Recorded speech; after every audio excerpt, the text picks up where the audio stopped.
Oopsie.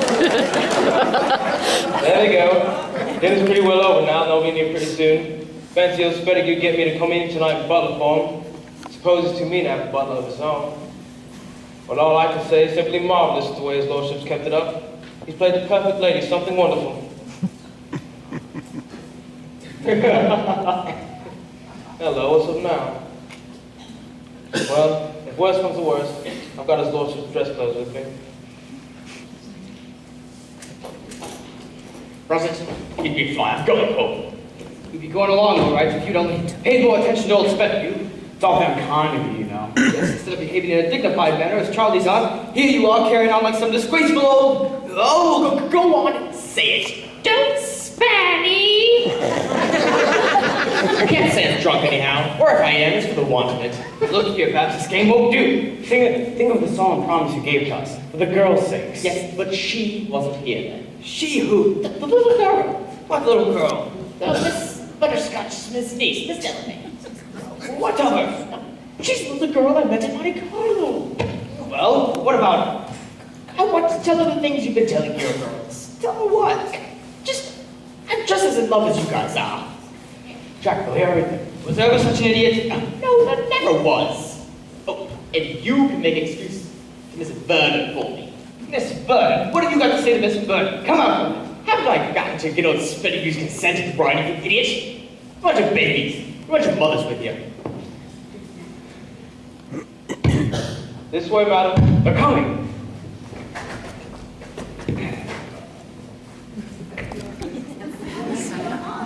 Mr. Wickham, I'm afraid she might be ill. Yes, is anything the matter?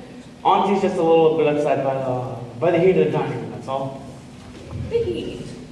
I found it rather cool. Charlie means that. Oh, you see, Della Lucia's lived so long in a warm climate. Oh, won't you try some of Auntie's smelling salts? They're so good. Thank you.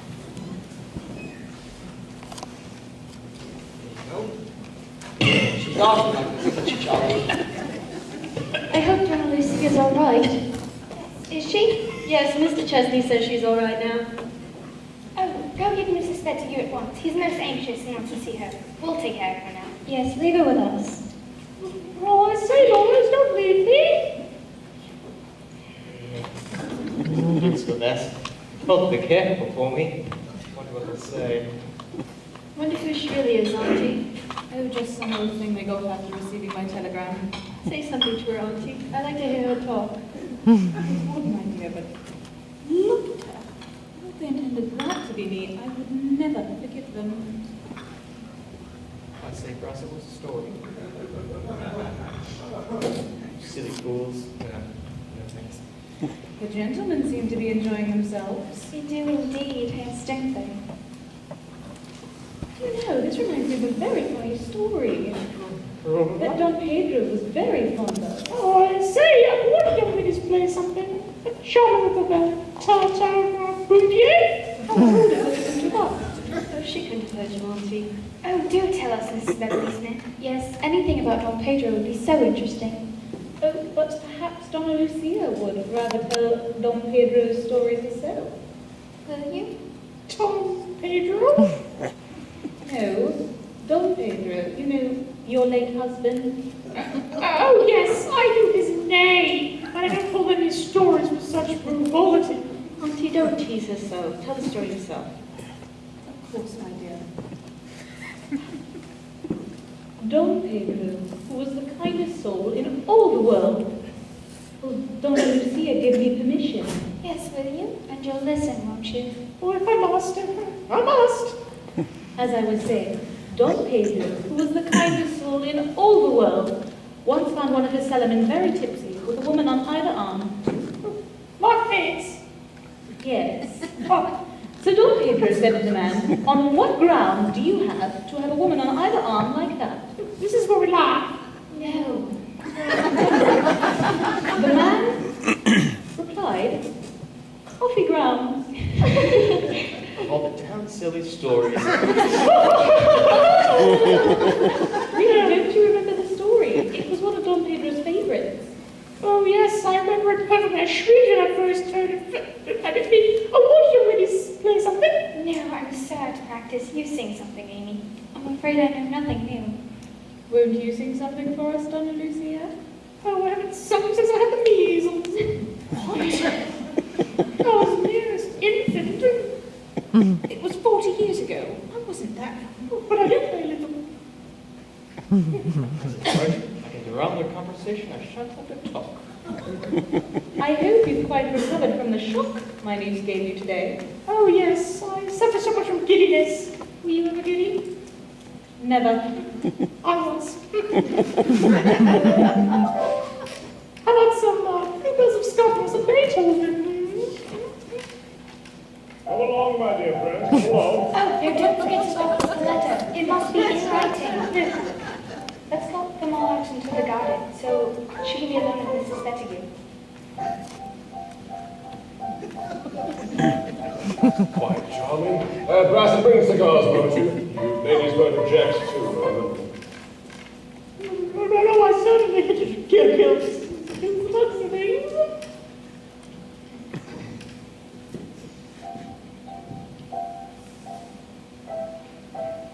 Staring at her like a old owl.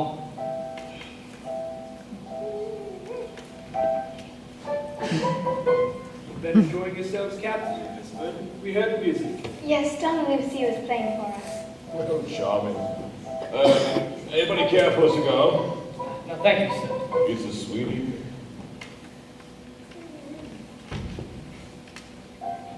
Dad, I'm glad I told you about Kitty. She's a splendid girl, isn't she? Yes, I agree with you. Well, you've taken a load off my mind, Dad. I thought I was quite without means. Not altogether, my boy. And you thought this matter well over. Night and day, Dad, ever since I first met him. It's serious stuff, you know. Serious stuff. Why would you listen to reason? Oh, what's the reason? Where's the letter? Oh, that letter. I haven't read it yet. We must find an opportunity to speak it over alone. That'd be nice. Oh, but Charlie, why are you so depressing? We should be happy today. Well, these sort of things bring sort of reaction. I shall be better tomorrow. Oh, come into the garden. Kitty, I've told the Dad blank out and he's delighted. But you won't regret turning your back on society and the row and... The stifling hollowness of my Monday and everyone else's rest of the week. The vista is too heavenly, Jack. Come into the garden.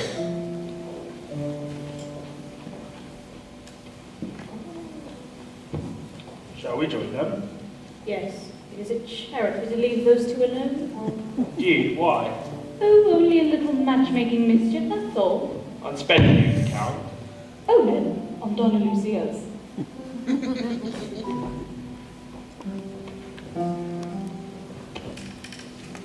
Oh, they've gone. Lucia! Lucia, they've gone! Oh, there you are! I've been looking for you all afternoon. I have so much I wish to speak to you about. Do not speak to me, sir. Not of the way you're treating me. Treating you? Yes, the letter that you promised me in writing. Very able of you. Oh, Lucia, you wound me. Don't say that. What? No! Where's that letter? Lucia, will you hear me? I will hear you with pleasure. Where's the letter that you promised me? Oh, Lucia, do I deserve this? You deserve 6 months of rotting old idiot. Beg your pardon. Nothing. Oh, Lucia, you are a puzzle, an enigma. How dare you? Until you give me that letter, it is over between us. That decides me. I go to my room. A brief note. Signed, don't forget it. Then say you will be mine. I'll say anything you like. Don't be too long in the study. Darling.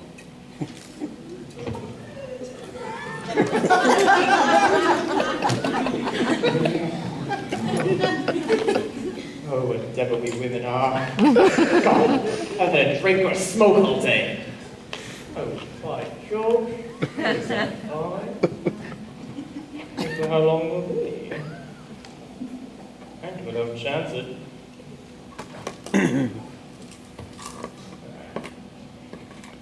Beautiful. Beautiful.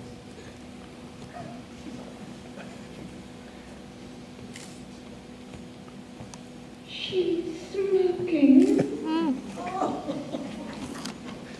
And find it chilly? Yes, my dear, I thought I might get another wrap of some kind. I'll go upstairs and get you something. I know where your things are. Thank you, my dear.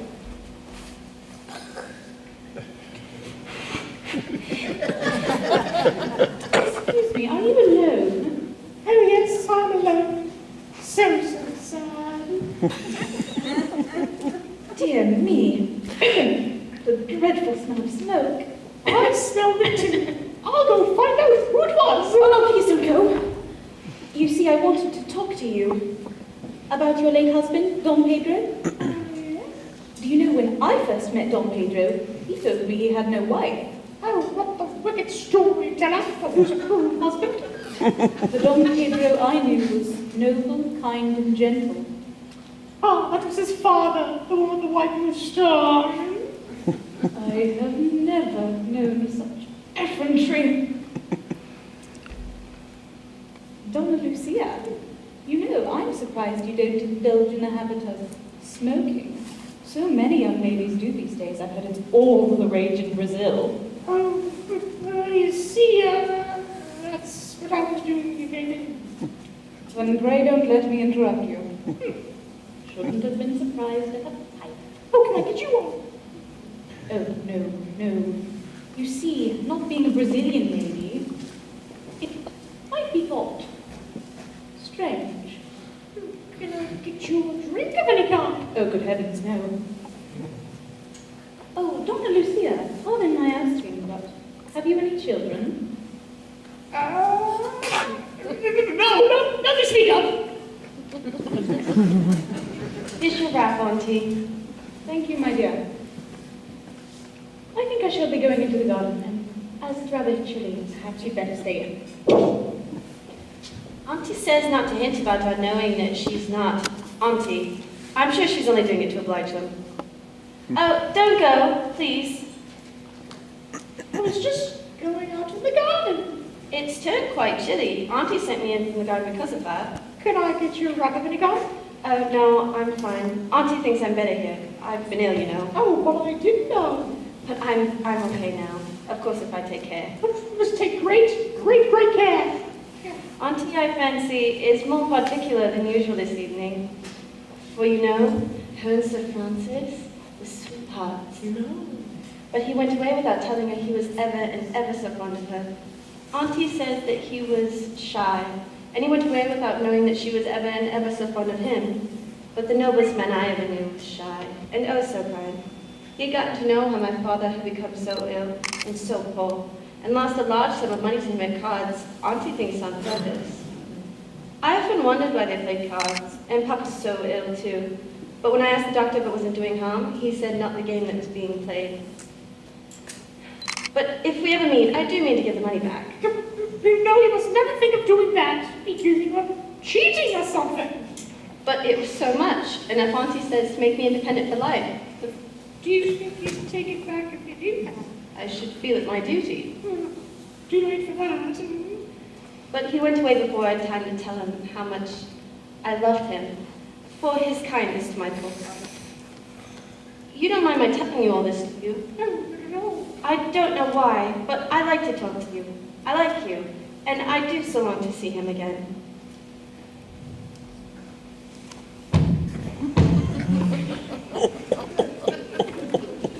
Lucia!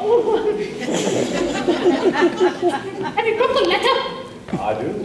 Oh, but first, tell me, are we betrothed? We're betrothed. Gosh, we are betrothed. Oh, Is this the letter? yes.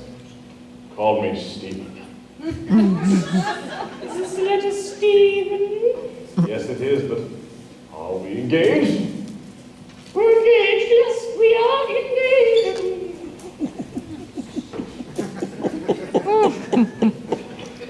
Oh, Mr. Beverly Smith, Sir Francis, congratulate me. Oh, I'm the happiest man in the world. I knew it. I must go and fetch everyone else. This must be a day of rejoicing and happiness for everyone. What on earth does he mean? You mean you don't know? No. Well, what did I tell you would happen if we left them alone? Eh? Oh, don't you see? She's accepted him. What? Yes. You don't. Lucia de Alvadores, from Brazil, where the nuts come from. You don't beat that. Oh, I fancy he'll find out his mistake before long. By George, what a fool I've been. Why do you envy him? No, but that rascal of a boy of mine made some sort of a stupid suggestion that I Then should... you should offer your hand and heart to Donna Lucia de Alvadores, from Brazil, again, where the nuts come from. Thinking what a fool I was, might have been, should have been. Why? I'm sorry. No, but... Lucy, when I saw your face... You didn't recognize it. No, but when I did, but I told you all that in the garden just now. And you'll be content for a while with the cottage and your sweetheart. And you would take me? A penniless widow? Nothing could make me happier. Frank. Lucy. Why, what are you smiling at? Donna Lucia de Alvadores. Well, she's acquainted with the big grandma stone. Did you find it chilly, Auntie? Oh no, my dear. Sir Francis. Come along, dear children. Kitty, you sit here. Amy over there. Gentlemen. I have something to tell all of you. But where's Donna Lucia? Donna Lucia's gone to her rooms, I fancy. Oh, just as well. Situated as I am, a lonely widower, a mateless uncle, the only companionship my niece and ward, a good fairy has tripped in among us, bringing with her unexpected light and joy. What does he mean? How do I know? Under her influence, I have consented to the marriage of my niece with a man whose probity and excellence I have the fullest confidence, Mr. Charles. Oh, Charlie, how sweet of you, Aunt. Under further spells, I have also consented to the union of my ward with John, son of my friend, Sir Francis Chesney. But what would you say to a third engagement? This good fairy, forget the metaphor, whose name is revered in the southern hemisphere as that of Rothschild in Europe, has consented to become Mrs. Stephen Spedigan. I allude to our friend, Donna Lucia de Alvadores! Oh, Francis, what are you doing? Good one, sir. Oh, be more careful! Be more careful! I should like nothing more. Nothing more. I can stand this ghastly fog no longer. Excuse me, sir. What? I can stand this ghastly fog I no longer. assume, sir, in espousing my I will niece. not espouse her under these false and lying pretenses. Excuse me, sir. That woman, I beg of you to speak with more respect, Your Honor. she is not my aunt. What? Well, you see, if you allow us to explain, will you allow me to say that the blame is mine? Let me explain. No, sir. I'm addressing this man, not you. Continue. Explain your words. I must have lost this. Earlier this morning, my aunt telegraphed to say she couldn't come, on whose account we had invited Miss Verdon and Miss Spetsky. She telegraphed, and, well, I, sir, prevailed upon another person to, well, Personate her. that was not our intention, sir. Don't lie to me, sir. You forget you were not expecting. A frog like that with a wig? You can't blame her for that. I say, my mother, Turn that woman out of my house!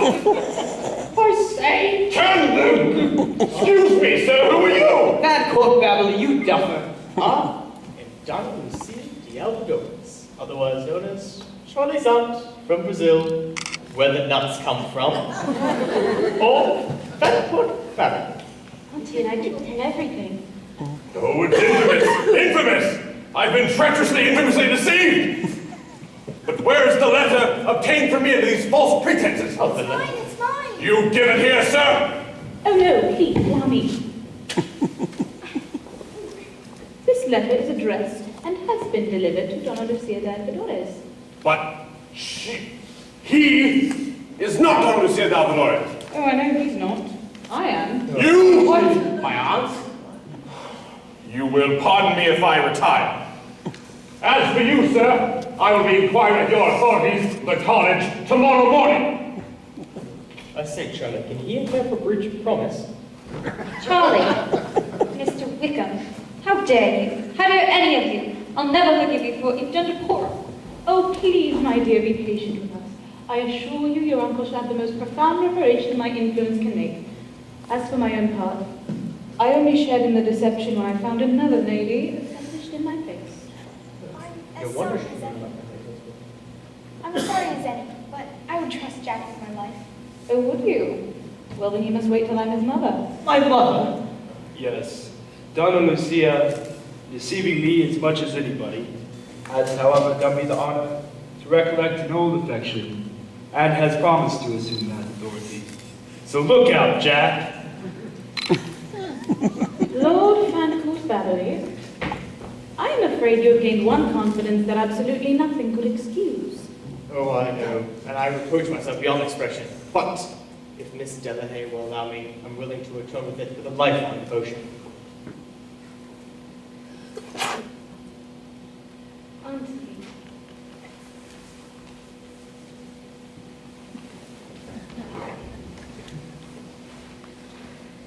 Now, where's my son? Here, mother. Jack. I'm going to have to talk to you very seriously before I ever think of giving you this. Got that? Charlie? If you ever deceive that sweet girl again, I shall never, ever forgive you. And as for you, sir, Oh, well, I'm very, very sorry. You can have the clothes if you like, or I won't need them anymore. Miss Delahaye has consented to think you over as a husband, and I shall resign to Sir Francis Chesney. All claims to Charlie's aunt. What are you still doing in my house?